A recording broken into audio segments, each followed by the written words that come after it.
President Donald Trump landed in Puerto Rico on Tuesday, eager to lend a hand to the relief effort going underway on the Caribbean island and American territory, which is home to 3.4 million U.S. citizens.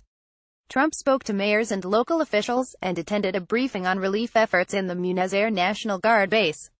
But it didn't seem to ever be enough for Trump critics on the island and in the media, who took every opportunity to blame the president for everything, even the tardy arrival of a U.S. Navy hospital ship.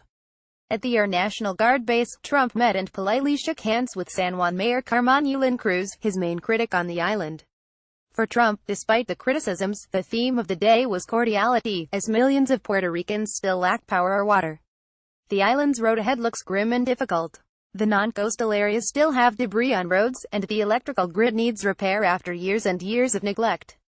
More than 10,000 federal workers are engaged in relief efforts, while the U.S. military is also working to repair infrastructure. But making matters worse is the debt situation Puerto Rico faces. The island's government owes more than $73 billion. It declared bankruptcy in May, making this the largest public sector bankruptcy in U.S. history.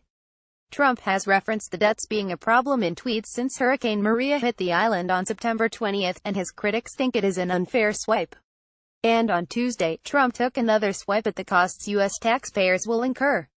"I hate to tell you, Puerto Rico, but you are throwing our budget out of whack," said Trump, speaking at the briefing. Not surprisingly, much of the coverage surrounding the trip was negative or snarky in tone, payback for Trump's perceived insensitivity to Puerto Rico, as well as his budget joke. CNN's daily Trump critic and cynic, Chris Cillizza, wrote a story on how terrible Trump's trip was, his usual daily column on Trump's job. Trump's Puerto Rico event was way worse than his tweets, read CNN's headline. Trump delivered a navel-gazing, self-championing, victimhood-seeking speech that reeked of tone-deafness and out-of-touchism, Cillizza wrote, displaying his usual venom. Even for this president, who has redefined presidential, and not for the better, this is a truly remarkable low. The media were also offended when Trump said the number of Hurricane Maria-related fatalities was low. The governor of Puerto Rico, Ricardo Rossello, told Trump at a public meeting of top island officials that 16 people had died because of Maria. Every death is a horror, but if you look at a real catastrophe like Katrina and you look at the tremendous, hundreds and hundreds of people that died, and you look at what happened here with really, a storm that was just totally overpowering, said Trump. No one has ever seen anything like this. The media highlighted the remarks, with CNN even giving the quote its own story, ostensibly because the remarks seemed insensitive. And the mayor of San Juan asserted to CNN that 26 people have died, and more will die if power is not restored. But the reference to Katrina was small potatoes compared to another issue Trump touched upon: the money the federal government will have to spend to bail out Puerto Rico. Given the island's poor infrastructure, the task will be much harder than it was in the southeast even after Hurricane Katrina in 2005. The electrical grid in particular is what Trump calls a mess. The island's officials estimate it could be up to 6 months before power is fully restored in all corners.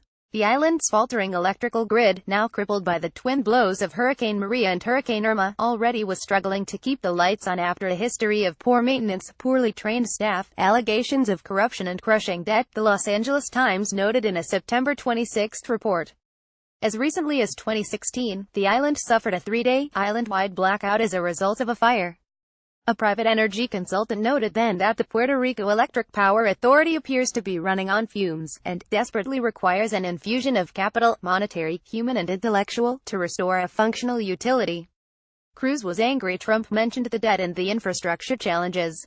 "I would hope that the President of the United States stops spouting out comments that really hurt the people of Puerto Rico, because rather than commander-in-chief, he sorts of becomes miscommunicator-in-chief," said Cruz, speaking to CNN. Also on Tuesday, the U.S. Navy hospital ship Comfort arrived in San Juan. The Navy ship has more than 1,000 beds and 11 operating rooms, with 500 medical personnel. More than 1,000 personnel made the trip to San Juan. But even as USNS Comfort arrived in San Juan, critics complained. "It just got here today," said Jonathan Karl of ABC News. 2 weeks after the hurricane hit the island, the ship has to be activated before it begins to load up with personnel, according to its website. It also took 5 days to steam from Norfolk, Virginia. Not everyone in Puerto Rico is a Trump critic. On Monday, Guaynabo Mayor Angel Perez Otero told LifeZette that help has been arriving. "We are receiving help from the president and all the federal agencies," said Perez Otero on Monday. "We are receiving food and water.